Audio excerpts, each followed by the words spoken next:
Today we're going to look at one of the most recent topics in innovation, and specifically platform-based innovation.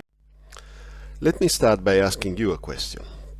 Everybody knows Nokia. Nokia has been for many years at the leading edge of innovation in mobile telephony. Nokia has produced an incredible array of diverse telephones, but also Nokia has been probably the first company to design and manufacture a smart telephone. It was probably the Nokia 9000. You see the specifications there. What happened to Nokia? Having originated smart telephony after 2007, in the space of 5 years, Nokia has lost it all. Has gone from being market leader to a very distant player in the field, and in 2014 it was acquired, or 2013 it was acquired by Microsoft, and then it disappeared as a going concern. You can see in this slide how the Nokia's phone, in this case represented by their operating system, the Symbian, has gone from more than 60% of the market to disappearing in 2013. The rate of decline has been absolutely staggering.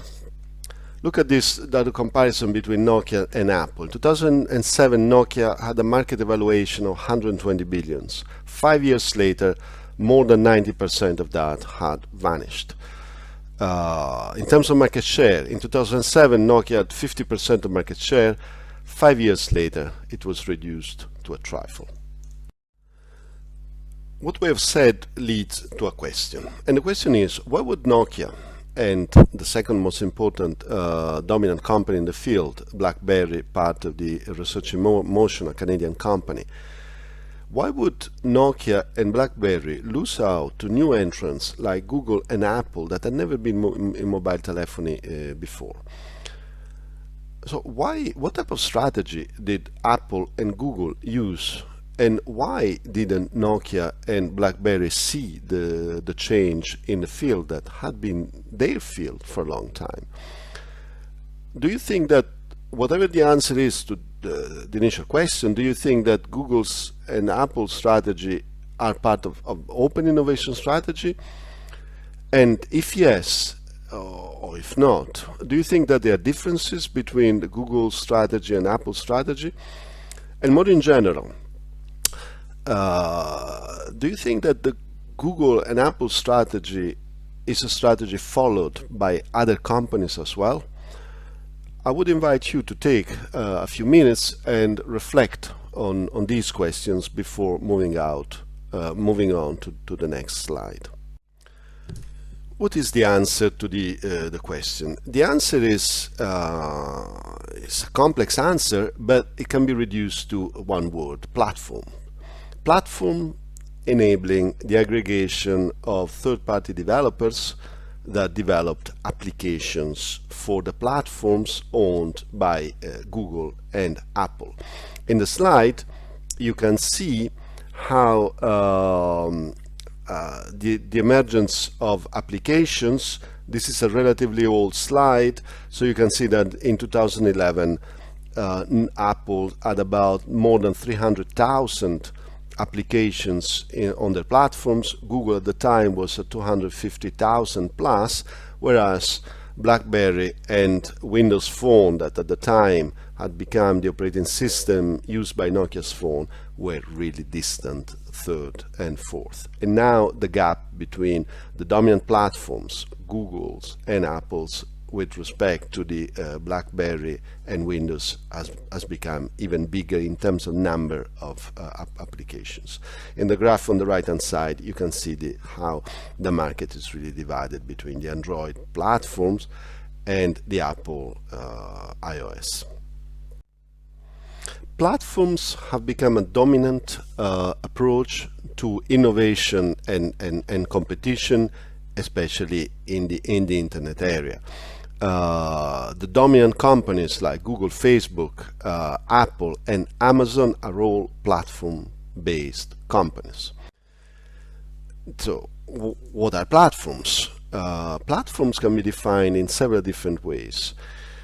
They can be intended as foundations over which companies can build diversified products by mixing and matching modular components. In this case, we're talking about, let's say, automotive platforms, which allow on the same platform the building of several types of automobiles with variants for each type. But we're talking about a different type of platform here. We're talking about open platforms. Open platforms based on complementary technologies, essentially hardware and software.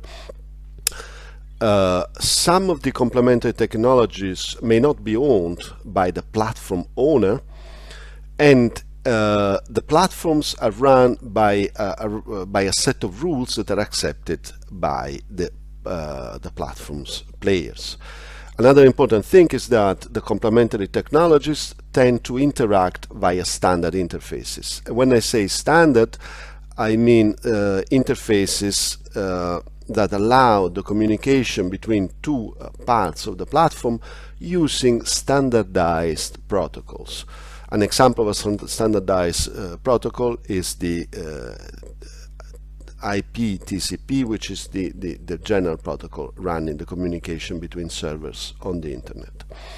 Usually these protocols are visible to third-party developers.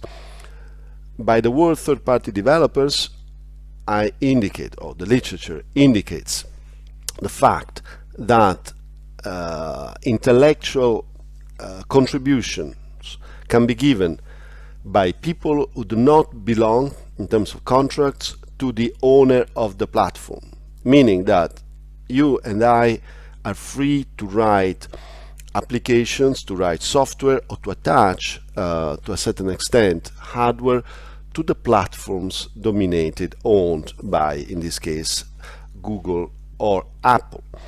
So you can see how the business model has basically shifted from a closed business model. I own the resources and I control the knowledge underlying the resources, to an open mode in which the platform, because of the standardized interfaces, allows and encourages contributors called third-party developers to write applications for the platform. The slides captures what we have said so far. There is a difference between Google's strategy and Apple's strategy. Google has got a completely open approach, which is basically the Linux approach. It's open source. You can download Android, the operating system for mobile telephones, and change it without any restriction. Whereas, the Android system is based on interfaces which allows open interfaces which allow any contributor to change any part, both of the operating system, or attach any software to the operating system itself. Apple's has got a different strategy. Apple's has got a proprietary operating system, meaning that it's not open source. You cannot see the code, and especially you cannot change the code. But around the kernel, around the core of the operating system, there are standard interfaces which allow third-party developers to know just enough of the operating system in order to be able to write code, to write software that let applications run on the software itself. So you can see that Apple's strategy is a mixed strategy that keeps the content of the operating system proprietary and hence can defend its knowledge, but at the same time opens up the platform to third-party contributors. Once you open up a platform, once you base your strategy on an underlying set of technologies, software, hardware plus rules, which allow the aggregation of resources you do not control, because you don't have a contract that regulate the way third-party developers write software for you on your behalf. Once you do that, you move from strategy as based on a focal company to strategy as based on ecosystem. Why is it an ecosystem? Because simply the strategic survival of the platform company now becomes dependent on resources the company does not control. Whereas in a traditional Porterian strategy, the company controls its resources and to a certain extent can freely implement its strategy, and the survival of the company depends on the way the strategy is set and implemented. In an ecosystem, this is not true anymore, because the platform that becomes dominant because external resources contribute to the value of the platform by writing applications. So we move from a strategy based on a company, the actions and the decisions of a focal company, to a strategy based on a network of interdependent companies that collaborate on a voluntary basis. We define an ecosystem as a network of players tied by interdependent links. Some of the links are win-win, basically they both profit, and some of the links might be symbiotic, and by symbiotic we mean a win-win relationship which is associated with a long-term link. A typical example of symbiosis in nature is pollinations, whereby flowers depend on bees for pollinations. So flowers get the spreading of their genes over the territory, and bees get nutrients from flowers. Nature is full of ecosystems. The most stunning of them all is probably the coral reef system, whereby a tiny part of our planet gives home, or is the environment whereby 25% of all marine species interact over the foundation of the ecosystem provided by corals. It's probably the most diverse and the most vibrant ecosystem on Earth. So the meaning of what we have said so far is the following. Modern competition, especially in high tech, is based on platforms. What are platforms? Platforms are foundations over which business models are built. Business models, in this case, are built over ecosystems of players.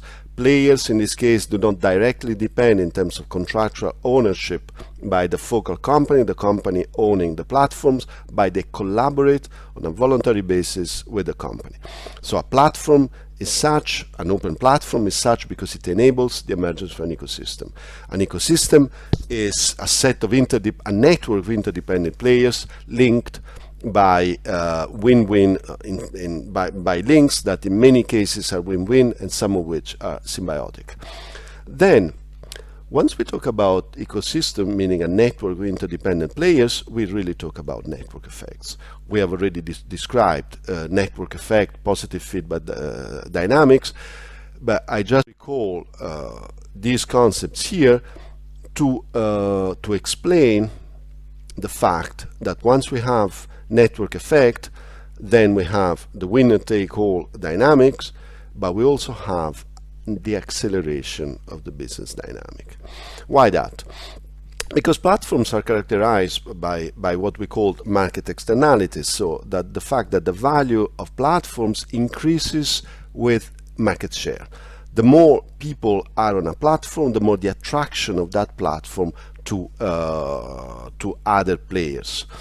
Of course, the more players get on the platform, the higher the attractivity of the platform itself. Once this happens, this leads to the winner-takes-all dynamic that we saw in the VHS versus beta case, and this leads to the very important fact that we tend to have a dominant platform for each type of business. We tend to have Facebook that dominates a certain type of social networks. We have Twitter dominating a different type of communication within social networks. We have Amazon dominating a certain type of online transactions. We have eBay, etc., etc., etc. Once this happens, business dynamics tend to be fast. And this is a very important point to realize, because once there's a competition between two platforms and one of them gets ahead, as in the case of VHS versus Betamax, the evolution of the dynamics can be very fast. This means that companies are obliged to react extremely quickly to changes in the environment. Just to give you an example about applications in a mobile telephony, look at this slide. Apple introduced its application store in 2008, July 2008, and then notice how quickly Google reacted. A month later, Google opened their own application store, and then distant 1 year later, Nokia and BlackBerry joined, but it was already too late. The dynamics of adoption, the cascades of adoptions had already started, and the market divided between Apple and Google. Interdependence over platforms leads to another interesting phenomenon, what we call switching cost and deriving from switching cost bundling strategy. What are they? Essentially, bundling is a strategy that can be used over platforms where once you have, as you have in platforms, complementary technologies. A typical example of complementary technology is the fact that if you are on an Apple platform, you find it easy to move, let's say, content from Mac to an iPad to an iPhone, and if you have to solve a problem from one to the other, you can transfer easily the skills you have acquired over, let's say, the iPad to the iPhone or to the Mac. The same happens if you are on an Android phone. But if you try to move from Android platform to an Apple platform, you know that it takes longer to solve the same problem. This is an example of bundling. Bundling is a strategy whereby you increase interdependencies between complementary strategies in order to do what? In order to increase the switching cost. That is the cost that a user has to undergo in order to move from one platform to another platform. Another interesting consequence deriving from platforms is scalability. What do we mean by scalability? We really mean the fact that companies using especially internet-based platforms can expand adoption on the platform without increasingly in a proportional fashion the resources dedicated to that platform. This leads to the fact that market expansion can be very fast, and it leads to the fact that increasing returns and not diminishing returns characterize this field. For instance, imagine what would happen if Facebook had to increase resources proportionally to the expansion of their platform in terms of users. That first, it would slow down the expansion of Facebook. It will never have achieved a billion of users in less than 10 years. But second, the cost would have been staggering. So digital platform can expand very quickly. Most of them are based on the cloud, so they don't have to add, let's say, servers, but they can actually rent servers from cloud companies. many products in the finance industry are also scalable. Platforms also show another interesting aspect, which is the fact that you can have platforms nesting within platforms. An interesting example of this is Amazon's Marketplace. What is Marketplace? Marketplace is a service that Amazon offers and that let individual users build their own platforms to sell their own goods over Amazon by using the same system, the same infrastructure that Amazon has built in order to transact their own goods. Meaning you can set your own individual platform using Amazon payment system, Amazon advertising system, Amazon's ranking system. And in fact, if you go onto Amazon, you see that you can buy many goods from Amazon, you can buy many goods from individual players that compete with Amazon. So Amazon offers to their users the capability of competing directly with Amazon and cannibalizing a part of Amazon's sales. Why does Amazon do that?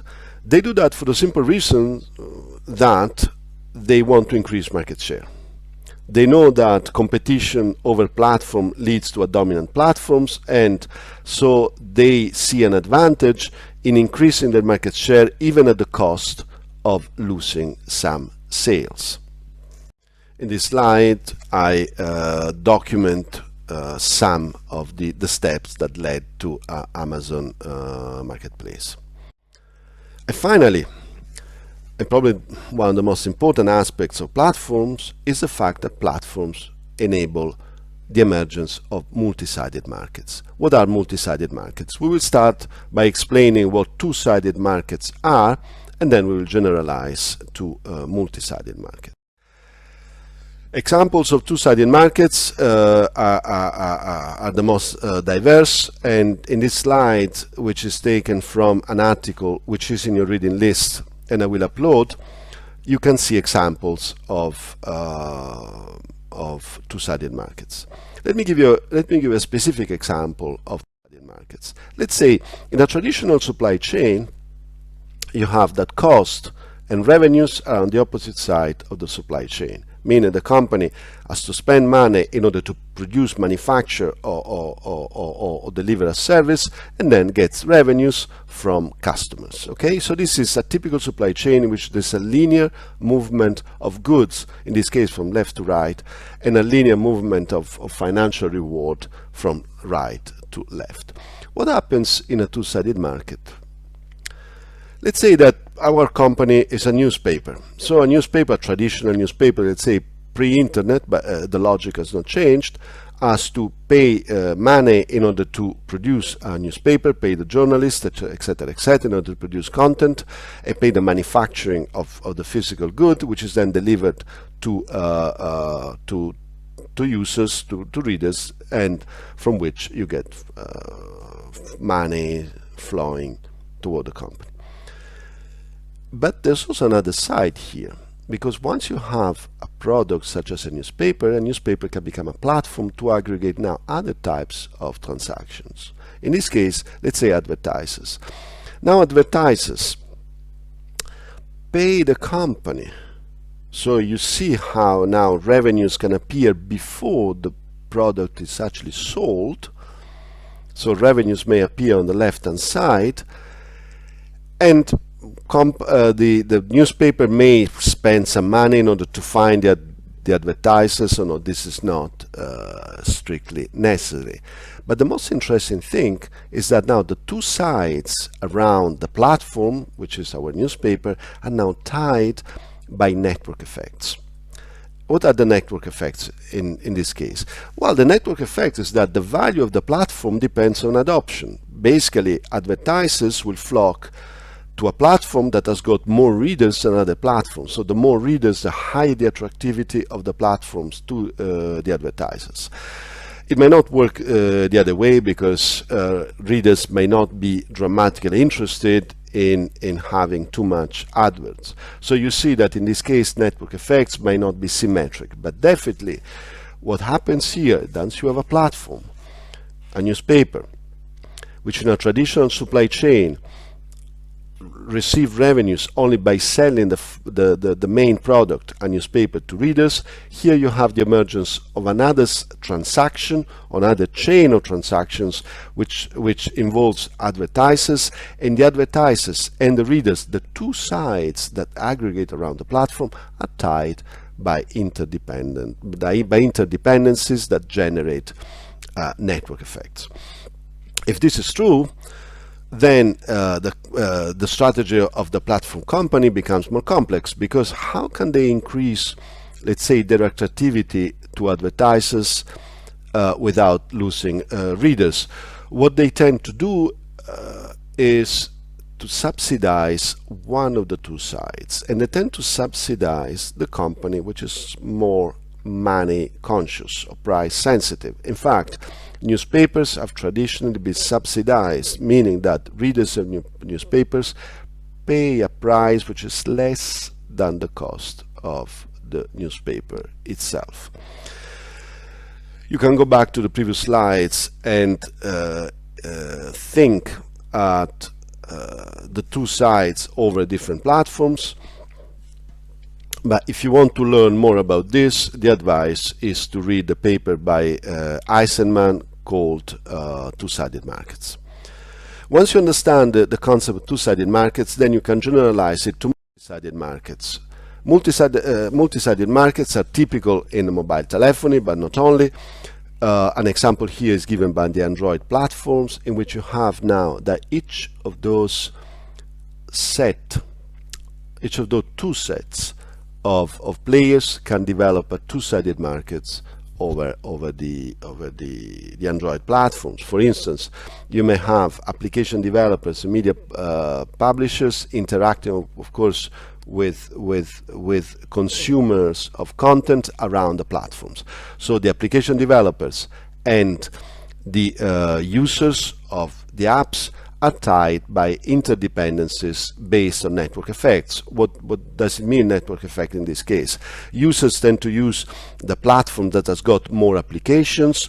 Of course, the more users are there, the more application developers are encouraged or are pushed or find an incentive to write apps for the dominant platform. So then the more apps are there, the more users will flock to the platforms, the more users, the more applications will be available there. Similar type of dynamics apply to the other sets of players in this slide.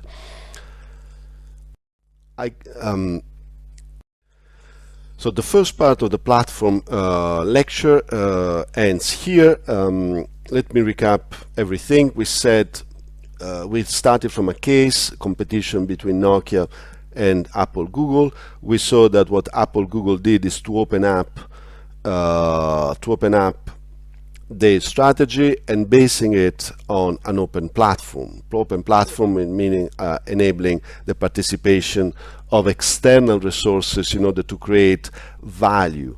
This is clearly a symbiotic relationship, because both the users of mobile phones, the platform holder, and the application developers have a win-win relationship, because they create value together.